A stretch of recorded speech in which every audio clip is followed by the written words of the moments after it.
పార్వతీపురం మన్యం జిల్లా గుమ్మలక్ష్మీపురం మండలంలోని Roman Catholic church ఆచార సాంప్రదాయం ప్రకారం ప్రతి ఏటా నవంబర్ నెల 2వ తారీఖున జరుగు ఆత్మల పండుగ రోజున ప్రభునందు నిద్రించిన వారి ఆత్మల శాంతి కొరకు చనిపోయిన వారి కుటుంబాలకు ఆదరణ కలుగు నిమిత్తం ప్రార్థన చేస్తారు.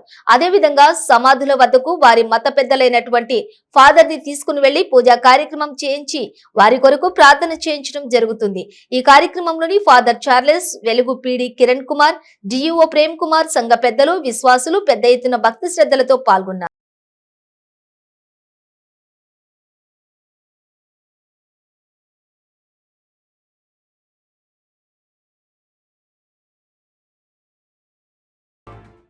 ఈ రోజున కథోలిక సంఘం ప్రపంచమంతటా కూడా ఈ నవంబర్ 2వ తారీఖున సకల మృతులు చనిపోయినటువంటి వాళ్ళ కోసం ప్రత్యేకంగా పూజలు అర్పించి ప్రార్థన చేసేటువంటి రోజు.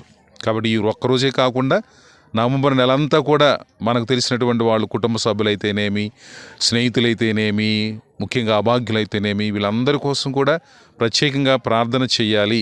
వాళ్ళందరికీ ఆత్మలకు నిత్య విశ్రాంతి ప్రసాదించాలనేటువంటిది ఒక కథోలిక సంఘంలో ఉన్నటువంటి ఒక మంచి సాంప్రదాయం. సో ఈ రోజున గుమ్మలక్ష్మీపురంలో ఉన్నటువంటి ఈ యొక్క సమాధి స్థలానికి ఈ రోజున రావటం, పూజను అర్పించటం, ప్రజలందరూ కూడా వాళ్ళకి సమాధుల్ని శుభ్రపరుచుకొని కృవొత్తులు వెలిగించుకొని ప్రార్థన చేసినటువంటి ఒక గొప్ప అవకాశం, గొప్ప భాగ్యం. కాబట్టి ఈ రోజున చనిపోయినటువంటి వాళ్ళని స్మరణ చేసుకుంటూ తప్పనిసరిగా దేవుడు అటువంటి ఆత్మలన్నింటినీ కూడా తన సన్నిధికి తీసుకువెళ్ళాలనేటువంటిది ముఖ్యమైనటువంటి ఉద్దేశం. కాబట్టి ఈ యొక్క రోజున ప్రత్యేకంగా 95 న్యూస్కి ప్రత్యేక కృతజ్ఞతలు తెలియచేసుకుంటూ, సో ఈ సందేశం ద్వారా అందరూ కూడా చనిపోయినటువంటి వాళ్ళని మరవకుండా వాళ్ళ కోసం మనం ప్రార్థన చేయడం అనేటువంటి మన బాధ్యత. కాబట్టి క్రైస్తవులు కాకుండా మిగతా వాళ్ళ కోసం కూడా ప్రత్యేకంగా ప్రార్థన చేస్తూ ఉంటాం ఈ నెలంతా కూడా. కాబట్టి దేవుడు మనందరినీ కూడా దీవించునుగాక. అటువంటి ఆత్మలు, చనిపోయినటువంటి వాళ్ళ ఆత్మలన్నిటికీ కూడా నిత్య విశ్రాంతిని ప్రసాదించునుగాక. Thank you.